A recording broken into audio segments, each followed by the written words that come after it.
Bricks on. Back. Okay, it's gone well so far. A few hiccups at the start, but that's how it is. Ironed them out, haven't they? Robert's horses have gone well. George went like the master through Limerick, didn't he? So how many trips is this you've done now then? Well, George and I used to own this coach originally, and we went from Edinburgh to London with it, and also from Edinburgh to Dumfries, 1974. That was 412 mile. We went from Edinburgh to London for White Horse Whisky. They sponsored it. So you'll be driving this weekend? I don't know, I'm getting too old. They say the health and safety. I think I might have a little drive when they get them weighed in. Yeah, lovely to see it again. And the welcome in Ireland is marvellous, isn't it?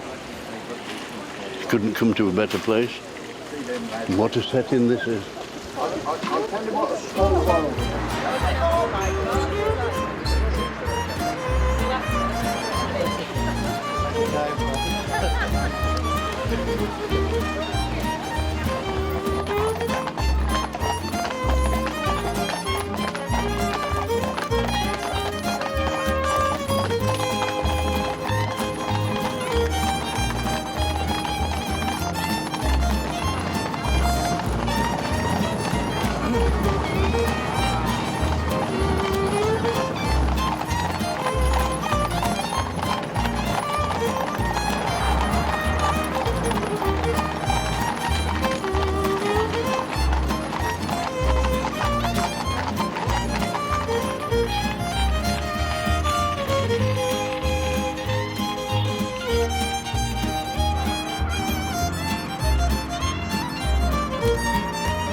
We in Britain had the fastest coaches in the world. And our coaches averaged 10 miles per hour, including changeovers. And the reason why we had the fastest coaches in the world, that when it was discovered that they could send mail by coach, because at first they thought with highwaymen and vagabonds it would be impossible. The government of the day commissioned roads to be built and bridges to be built. And Telford, the man, was famous for building bridges, and McAdam was the man who built the roads.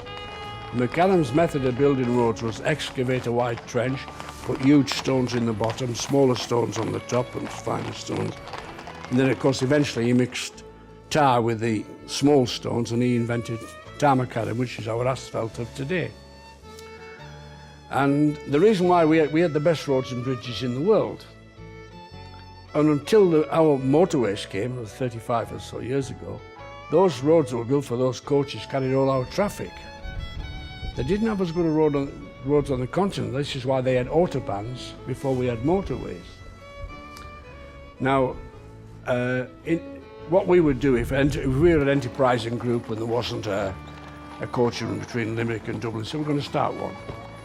And what you'd always do, you set off from an inn, and we'd go 10 miles up the road and we'd find a wayside innkeeper. We'd get him to hostel 4 horses. We'd say, right, we want them harnessed up, ready for the coach changeover at 8 o'clock every morning. And if you couldn't find a wayside inn, you found a wayside farm. And the innkeepers and the farmers were keen to do this because it was another business, you see, for them. And what those horses would do, they'd take the coach 10 miles one day and bring it back 10 miles back, but they ran back and forward over the same piece of ground the next day. Now, you will all see Wells Fargo yahooing and galloping. Now, their coaches average 5 miles per hour, which some of our soldiers can nearly march at 5 miles per hour. But the problem was they didn't have wayside inns or wayside farms, so they had to go out and build staging posts. So for economic reasons, they built every 15 miles instead of every 10 miles. And in a lot of cases, they used 6 horses instead of 4, because they were going through deep sand. And of course, if it rained, the creeks and they couldn't cross. They had to wait till they subsided before they could get across.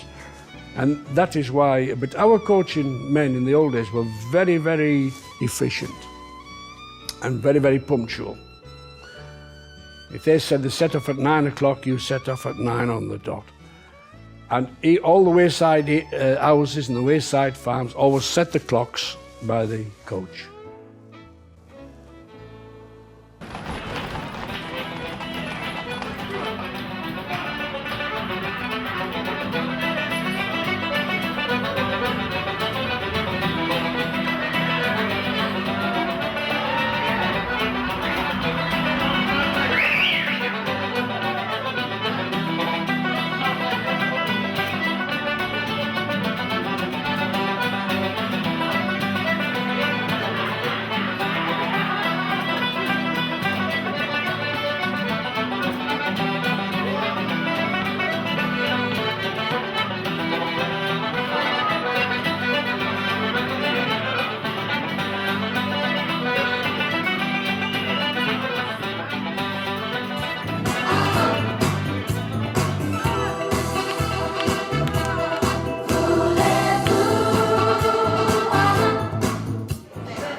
Basically, we're both at university, the University of Cumbria, studying performing arts. We're going into our 3rd year. As well as that, we're in an ABBA tribute band called Sweet Dreams, and we tour all over the UK at the moment. Just doing an ABBA tribute act, really. So, obviously, we're trying to raise as much money as possible for the charity. So. It's really nice to be able to just sing a song and then people are like, okay, well, there you go, there's a wee bit extra, seeing as you've made the effort. You've made the effort to perform and dress up and be freezing on the coach all day. So it's really good to raise money for the charity.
George now set off from where we stopped last night.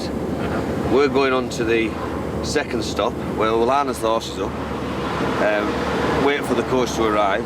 When they arrive, we'll swap teams. The team that was in the coach will go into this wagon and jump 2 steps onwards, and the team that's in this wagon will be in the coach, go on to the next stop where Robert will be waiting, and we'll repeat the process then.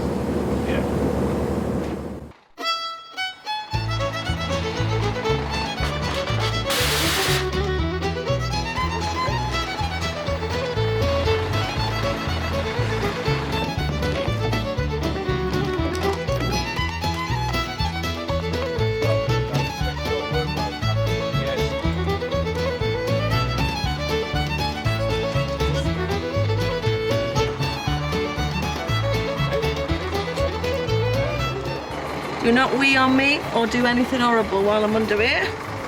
You'll be in trouble. No funny ideas. The horse! I'm right under his bits. What's your role in all this thing? I'm just a wagon driver. Just Just a wagon driver. Is that right? Yes. And how long have you been doing that for?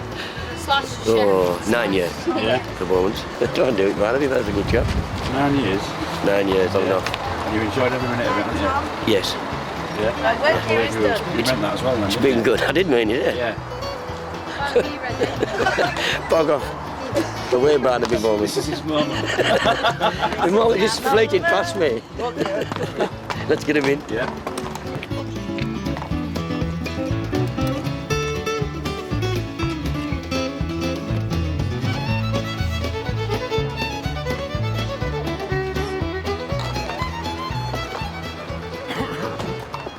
Obviously, I've met the Bowmans. I mean, obviously, I'm involved with horses since I'm young, and I'm living in the UK now. And different events, you come across different people, and I always had an interest in the driving. I've never actually done it, and of course, the top people in the driving are the Bowman family. But I met George Bowman Jr. And he invited me up to his stables and yard, and I saw the setup and rode some of his horses, and I got the opportunity to do some driving. That's fantastic. What is it, isn't it? This is a famous horse. This was in the movie, a couple of movies. This is in Tomb Raider, and this is the one that Mel Gibson rode in Braveheart. Yeah.